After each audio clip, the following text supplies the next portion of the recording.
Hi all, എല്ലാവർക്കും റീഡോ ലൈഫിൻ്റെ പുതിയ വ്ലോഗിലേക്ക് സ്വാഗതം. നമ്മുടെ ഈ ഒരു വർഷമൊക്കെ തീരാൻ പോവാണല്ലേ. 2024 തീരാൻ ഇനിയിപ്പോൾ 2-3 ദിവസങ്ങളൂടെ ഉള്ളൂ. 2025 തുടങ്ങാൻ പോവാണ്. അപ്പോൾ നമ്മൾ സ്വാഭാവികമായിട്ടും ഈ ഒരു കഴിഞ്ഞു പോയ വർഷത്തിൽ നമുക്കുണ്ടായ നേട്ടങ്ങളും കോട്ടങ്ങളും ഒക്കെ അനലൈസ് ചെയ്യുന്നത് നാച്ചുറലാണ്. അപ്പോൾ ഞാനിങ്ങനെ അനലൈസ് ചെയ്തപ്പോഴത്തേക്കും എന്താ പറയുക, ഞാൻ വീണ്ടും കുറച്ച് കാനഡ കാര്യങ്ങളെ കുറിച്ചിട്ട് പറയാമെന്ന് വിചാരിച്ചു. എന്താണെന്ന് വെച്ചാൽ, പല വീഡിയോയുടെ താഴെ നമ്മുടെയൊക്കെ ആൾക്കാർ ചോദിക്കാറുണ്ട്, നിങ്ങൾ എന്തിനാണ് കാനഡയിൽ പോയതെന്ന്. നമ്മൾ 10-11 മാസം പോയി കാനഡ കണ്ടിട്ട് തിരിച്ചു വരാൻ വേണ്ടിയിട്ടൊന്നും അല്ല പോയത്. നമ്മളവിടെ രക്ഷപ്പെടാൻ വേണ്ടി തന്നെയാണ് പോയത്. ആ പോയതിൻ്റെ പിന്നിൽ വലിയ സ്ട്രോങ് ആയിട്ടുള്ളൊരു കാരണം ഉണ്ടായിരുന്നതാണ്. കാരണം എന്ന് പറഞ്ഞു കഴിഞ്ഞാൽ, പിന്നെ 2021 ആ ഒരു സമയത്ത് കോവിഡ് നല്ല കത്തി നിൽക്കുമായിരുന്നു. ആ ടൈമിൽ എൻ്റെ ഹസ്ബൻഡിന് ജോബ് നഷ്ടപ്പെട്ടു പറഞ്ഞു കഴിഞ്ഞാൽ, പുള്ളി ഇസാഫ് ബാങ്കിലായിരുന്നു വർക്ക് ചെയ്തുകൊണ്ടിരുന്നത്. അവിടെ സെയിൽസ് മാനേജറായിരുന്നു. ആ ജോലി പുള്ളിക്കാരന് പോയി കിട്ടി. അപ്പം നമ്മുടെ നാട്ടിൽ ഒരു സ്ത്രീക്ക് ജോലി പോയാലും വലിയ പ്രശ്നങ്ങളൊന്നും ഇല്ല ഇൻ ദ സെൻസ്, അവർക്ക് പ്രശ്നങ്ങളുണ്ടാകും. പക്ഷേ സമൂഹത്തിനെ സംബന്ധിച്ചിടത്തോളം അതൊരു വലിയ കാര്യമൊന്നുമല്ല. ആരും പ്രത്യേകിച്ച് ചോദിക്കാനോ പറയാനോ ഒന്നും വരത്തൊന്നുമില്ല. പക്ഷേ ഒരു പുരുഷന് ജോലി പോയി കഴിഞ്ഞാൽ അത് അഭിമാനത്തിൻ്റെ പ്രശ്നമാണ്. അപ്പം അഭിമാനത്തിൻ്റെ പ്രശ്നം എന്ന് ഞാൻ ഉദ്ദേശിച്ചത്, അവരുടെ അഭിമാനത്തിൻ്റെ പ്രശ്നം എന്ന് മാത്രമല്ല, അത് കുടുംബത്തിനെ മൊത്തത്തിൽ ബാധിക്കും. പ്രത്യേകിച്ചും സ്ത്രീകളെ. ഇപ്പം ഭർത്താവിന് ജോലി പോയി കഴിഞ്ഞാൽ അതിൻ്റെ ഒരു ചോദ്യവും പറച്ചിലും കുത്തുവാക്കുകളും ഒക്കെ കേൾക്കേണ്ടി വരുന്ന സ്ത്രീകളായിരിക്കും. ഓഫ് കോഴ്സ് എൻ്റെ കുടുംബത്തിലും ഈ പറയുന്ന പരിഹാസങ്ങളും കുത്തുവാക്കുകളും എല്ലാം കേട്ടത് ഞാൻ തന്നെയാണ്. പുള്ളിയോട് ആരും ഡയറക്റ്റ് ഒന്നും പറഞ്ഞിട്ടൊന്നുമില്ല. പക്ഷേ എനിക്ക് അത്യാവശ്യം നല്ലപോലെ കുത്തുവാക്കുകളും അവഗണനയും പരിഹാസങ്ങളും ഒക്കെ കിട്ടിയിട്ടുണ്ട്.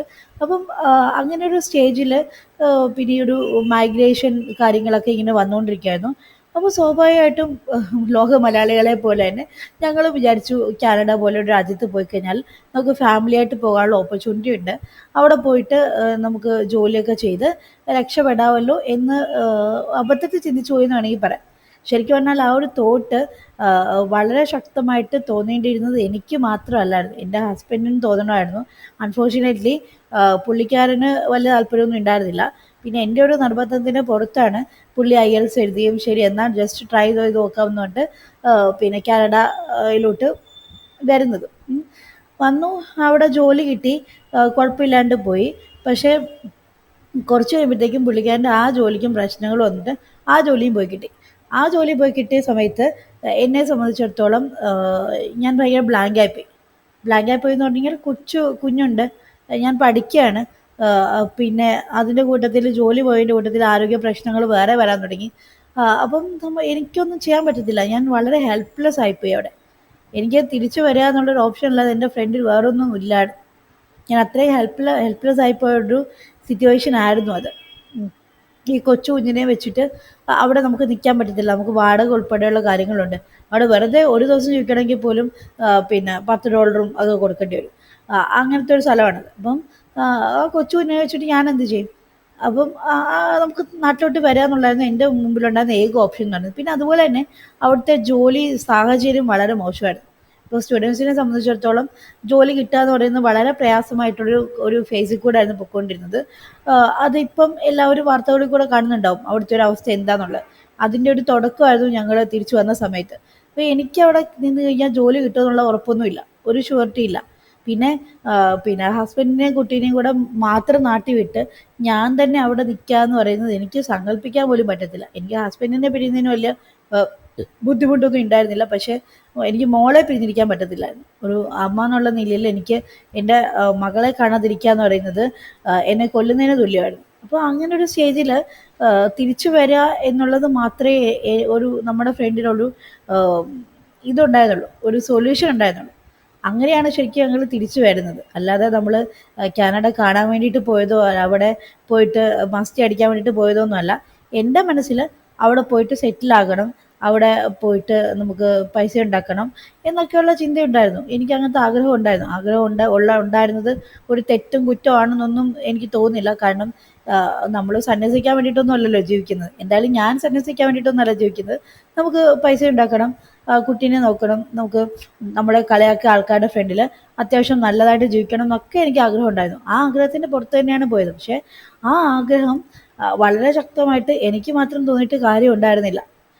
എൻ്റെ ഹസ്ബൻഡിനും കൂടെ ആ ഒരു താല്പര്യം വളരെ ശക്തമായിട്ടുണ്ടായിരുന്നെങ്കിൽ മാത്രമേ നമുക്കവിടെ പിടിച്ചു നിൽക്കാൻ പറ്റത്തുള്ളായിരുന്നു.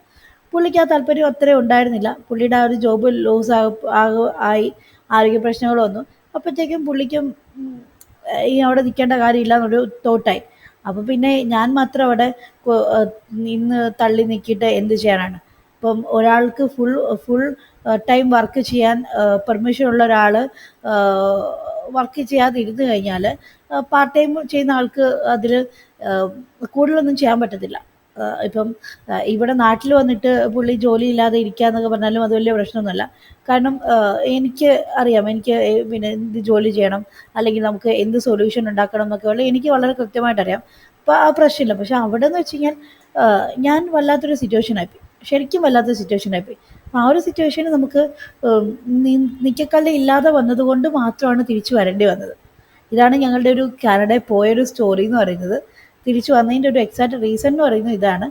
അപ്പം കാനഡയിൽ പോയത് വെറുതെ തമാശയ്ക്കൊന്നുമല്ല, ജീവിക്കാൻ വേണ്ടി തന്നെ പോയതായിരുന്നു. പക്ഷേ സാഹചര്യം മോശമായി, നമ്മളുടെ കുടുംബത്തിൻ്റെ സാഹചര്യവും മോശമായി, അതുപോലെ തന്നെ അവിടുത്തെ സാമൂഹ്യ പശ്ചാത്തലവും ഒരു ജോലി കണ്ടുപിടിക്കാനൊക്കെ ഭയങ്കര തടസ്സമായിട്ട് വന്നു. അതുകൊണ്ടാണ് നമ്മൾ തിരിച്ചു പോയത്. എന്തായാലും ആ ഒരു കാനഡ പോക്കെന്ന് പറയുന്നത് എന്നെ സംബന്ധിച്ചിടത്തോളം ഒരു വലിയൊരു തിരിച്ചറിവായിരുന്നു, ശരിക്കും വലിയൊരു തിരിച്ചറിവായിരുന്നു. ഒന്നെന്ന് പറയുന്നത് പിന്നെ നമ്മൾ ജീവിതത്തിൽ അധികം ആരെയും നമ്പാൻ പാടില്ല. അതിപ്പം പിന്നെ സ്വന്തം ഹസ്ബൻഡാണെങ്കിലും പിന്നെ കുട്ടിയാണെങ്കിലും ആരെയാണെങ്കിലും നമുക്കുണ്ടെങ്കിൽ നമുക്ക് കൊള്ളാം. അല്ലാതെ നമ്മൾ വേറൊരാളുടെ നോക്കിയിട്ട് പിന്നെ നമുക്ക് രക്ഷപ്പെടാം എന്ന് വിചാരിക്കുന്ന പോലെ ലോക മണ്ടത്തരം വേറെ ഒന്നുമില്ല. എൻ്റെ മനസ്സിൽ എന്തുവാണെങ്കിലും കാനഡയിൽ പോയി രക്ഷപ്പെടണം, നമുക്ക് പിന്നെ നല്ല ജീവിതം ഉണ്ടാകണം എന്നൊക്കെ ആഗ്രഹം എനിക്ക് വളരെ ശക്തമായിട്ടുണ്ടായിരുന്നു. അത് നടക്കാതെ വന്നു എന്നുള്ളതൊരു യാഥാർത്ഥ്യമാണ്. പക്ഷേ ആ യാഥാർത്ഥ്യമായിട്ട് ഞാനിപ്പോൾ പൊരുത്തപ്പെട്ടിട്ടുണ്ട്.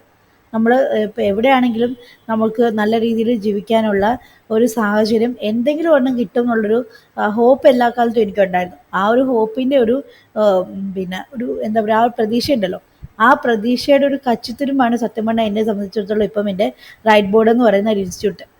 ഇപ്പം എൻ്റെ ഫ്രണ്ടിലുള്ള ഏക സ്വപ്നം എന്ന് പറയുന്നത് അതിൻ്റെ റൈറ്റ് ബോർഡ് എന്ന് പറയുന്ന ഇൻസ്റ്റിറ്റ്യൂട്ടിനെ ഞാൻ സ്വപ്നം കാണുന്ന പോലത്തെ ഒരു ലെവലിലോട്ട് എത്തിക്കുക എന്നുള്ളത് മാത്രമാണ്. അതാണ് എൻ്റെ ഒരു ഏറ്റവും വലിയൊരു ഡ്രീം എന്ന് പറയുന്നത്. ആ 2025 എന്ന് പറയുന്നത് ആ ഒരു ഡ്രീമിന് വേണ്ടിയിട്ട് വർക്ക് ചെയ്യാൻ വേണ്ടിയിട്ടായിരിക്കും ഞാൻ മാറ്റി വയ്ക്കുന്നത്. അപ്പം ഇതാണ് ഞങ്ങളുടെ എന്തിനാണ് കാനഡയ്ക്ക് പോയത് എന്നുള്ള നിങ്ങളുടെ ചോദ്യത്തിനുള്ള ഉത്തരങ്ങൾ. ഓക്കെ, അപ്പോൾ അടുത്ത വ്ളോഗിൽ കാണുന്നതിന് വരെ ബൈ ബൈ.